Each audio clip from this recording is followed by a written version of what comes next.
Now, you're in Nigeria or you're anywhere in the world and you're like, oh my god, I think I want to do my master's. Oh, I think I want to do my PhD. Oh, how do I go about it? Don't worry. Subscribe, and let me tell you now. So yeah, let's get started.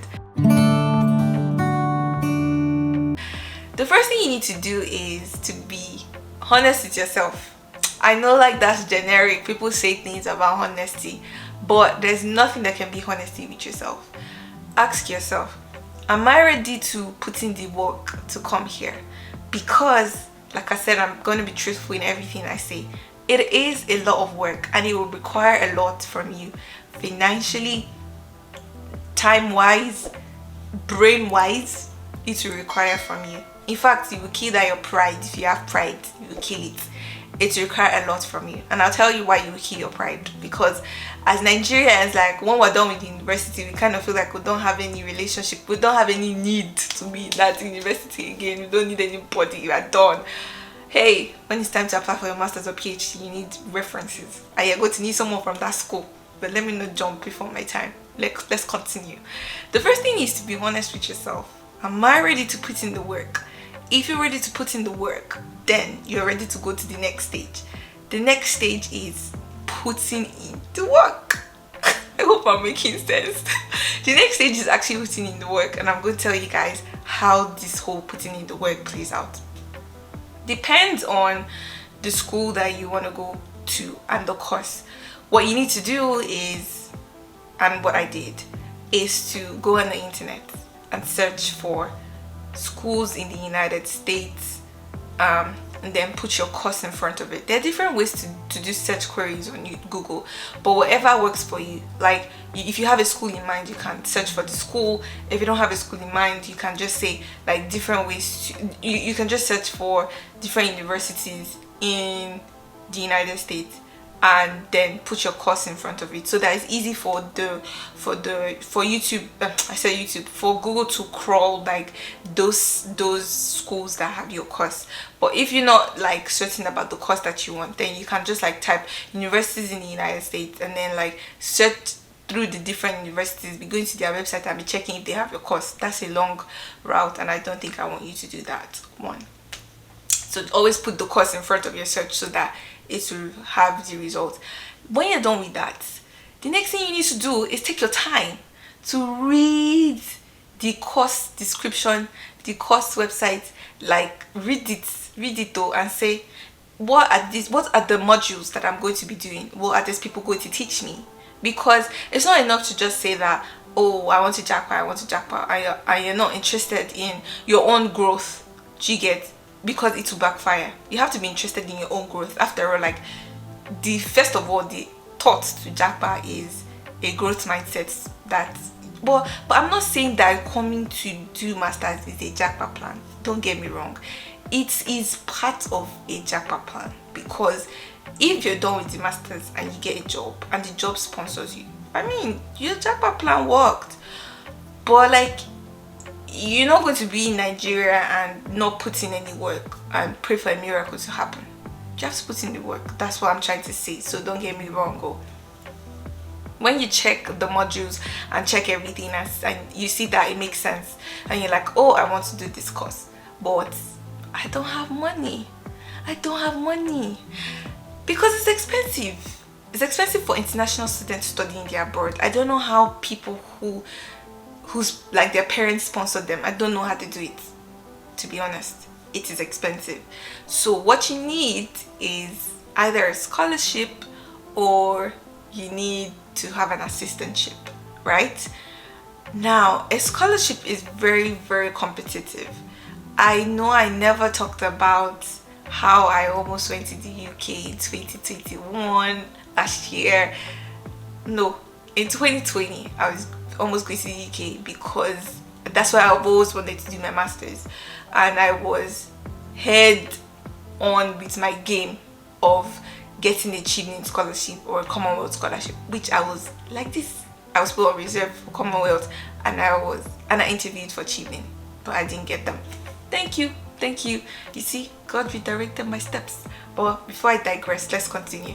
So I was just trying to say that If you don't have money, then you have to look for a scholarship or an assistantship.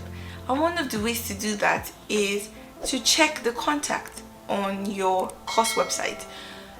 Most of these websites have the names of their course, the department chair, and you want to reach out to the person with an email. I'm so sorry I cannot show you the email that I sent during my time, but you can check on Google. Maybe there will be samples, but basically what that email is about is just about yourself and asking if they have an assistantship for you. I can do another video to talk about what should be in the email.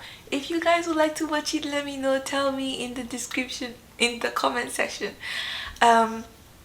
So you email that chair and tell the person, oh, you're interested in this course, tell them about yourself and everything, blah blah blah, and then wait for a response. Sometimes if you email like 20 schools, if God be for you, who can be against you? No man. So at least close to 5 will respond to you. Because one thing I realized about the people here is that they respond to emails. It's just that, like, if you email at the wrong time, where they're choked. Because sometimes people don't know when to email these people. They don't know when, like, a session starts. When is the best time to apply? Like, if you're going to resume in fall, when is the best time to apply? When is the best time to email? You know, this kind of thing. You don't know. And like I said, I'm doing a series and I'm going to be telling you guys all that information in the series. So when you're done and then you get a response, the response will let you know, like, oh, we have assistantships, or oh, we don't have assistantships. Now, if you realize the step that I'm giving you, I did not say you should apply first though. I said you should email first, because most of the schools in the United States and in Canada, else the UK, it's just the top schools in the UK that you need to pay application fees. In the US and in Canada, most schools require that you pay an application fee. When I was doing my own, from my salary, I used to pay $70, $65, $80 for application fee. But like I said, I'm giving you guys good deeds. Do not apply if you know that you don't have money and you don't know if they have assistantship for you. Do not apply. That is dangerous. It's dangerous, so your money will finish. So the best thing to do is to email them first. Then if they tell you that they have slots and that it is actually very competitive, to be honest. Not everybody gets it. But if they tell you, oh, it's competitive, but you can apply, then life is a risk. Everything in this life is 50-50. If you're not ready to put one leg in, you will never have the 2 legs in. But if you put one leg in and you stand, you can now put the second leg inside. So you, even if they tell you that they have, which when I applied to a school in Chicago, when I started my process, I had got an email, like a response telling me that, oh, they have assistantship and all that, and I gave it my shot. In fact, I even applied to another one in Ohio and I gave them my shot. But did they give me assistantship? No. Did they take my money for admission? Yes. So like I said, do not apply if you know that you're not ready to take the risk. And that's why I started with mindsets, because you start from, are you ready to put in the work? Now, when you now get fortunate and they respond to you and say they're going to give you an assistantship, then you can apply. In applying, this is where the third step comes in, and that is where you will kill every pride that you have, because you're going to go back to looking for the lecturer in your university that you think is a good fit to write you a recommendation. And as typical Nigeria will follow you everywhere till you die. Oh, sorry, till you leave this earth. Nigeria will follow you because that's where you are born. If your school is so unfortunate to you, then you will struggle to get your transcripts. But I pray that your school is not unfortunate to you. I pray that you find it easy to get your transcript. But then you need to, like I said, these things require money. So you need to pay. My school charges 36k for transcript. So you need to pay that money for transcript. And wait and fast and pray that they send the transcript. Now, another thing you should notice that there's some schools that are willing to take unofficial transcript, at least for admission. is when you now get like the real admission that they will now ask your school to send the official transcript. So if you know that you don't want to slack, you can focus on the schools that will take unofficial transcript, so that you can like submit your student copy and all that. Then email that your Nigerian lecturer and tell that one that please you're applying to school I had this lecturer, Mr. Bode, God bless you.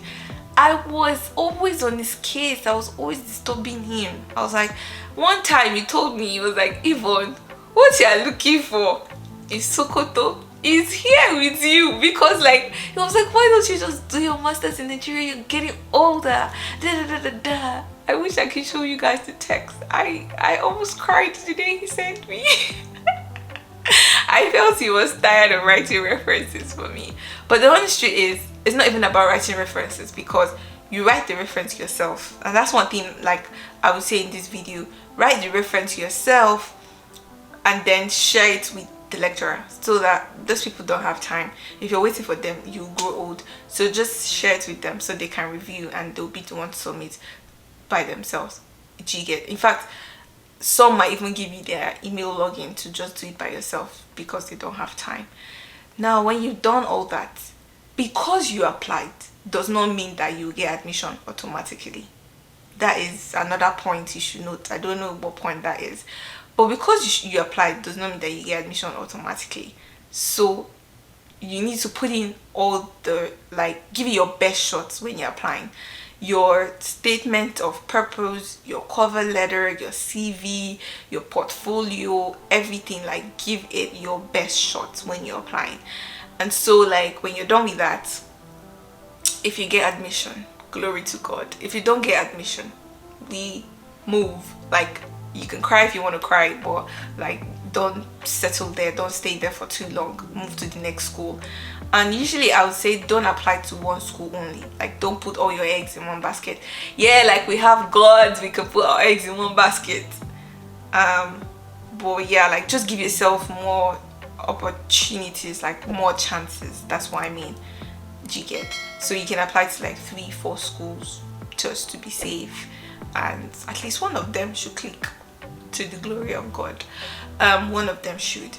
So like when you actually like you're done, you get an admission and all that, and they give you an assistantship, then you can start the journey, which is going to be the next part of this video.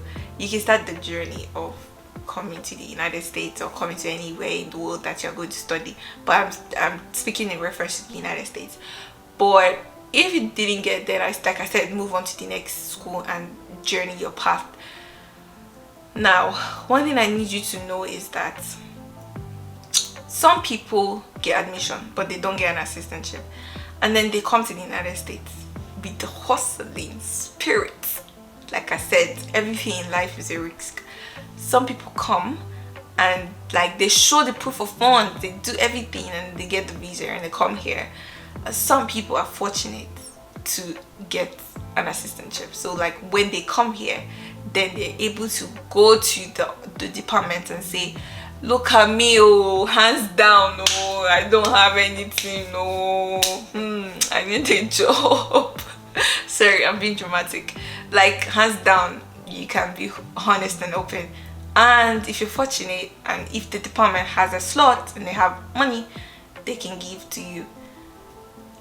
Some people, if the department doesn't have, then they don't give to them, so they have to pay the fees from their pocket. And that is where the risk is. Like I said, everything in life is a risk. But if I'm being honest, I don't think like I would advise anybody who doesn't have an assistantship and whose parents cannot afford to pay the fees to come. I know I said life is a risk, but because I don't like trouble in this life, like I don't really like things that give like high blood pressure. Because if you come here and then you're not able to pay the fees, and then you're not able to take classes, then the school withdraws your admission, or withdraws you as a student from the school, and you are out of status. And that is a big problem, because if you leave the United States, you might find it hard to come back in. Do you get? So I don't want that for you. Yeah, this is like the first part of the journey. to come to the United States for your master's or your PhD? I'm not really so sure about PhD, because I know PhD people usually used to, they need to have a supervisor. Some people will have a supervisor who's willing to actually let them work on the research with them. But for masters, like, you don't really need that. If you have an assistantship, you're good. In the next video, guys, I'm going to tell you about the journey from there, what you need to do next, and how to write your, I don't really want to say cover letter, because there are a lot of videos about writing cover letters as statements of purpose.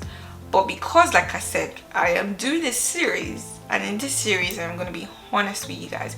I'm going to share with you everything I know about coming to the United States, because if I did not experience it, I will not be able to tell. And because the purpose of this channel is to share information with you guys, I think I should share.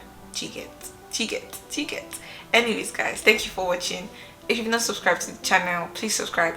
If you have any questions, I am so excited to respond to you guys. I always have lots of messages from people message me on Instagram, from YouTube, and I always like it. So send me a DM, ask me your questions. I don't charge money, it's free. I'll answer you, you know. Thank you guys. See you in my next video. Kisses. Bye.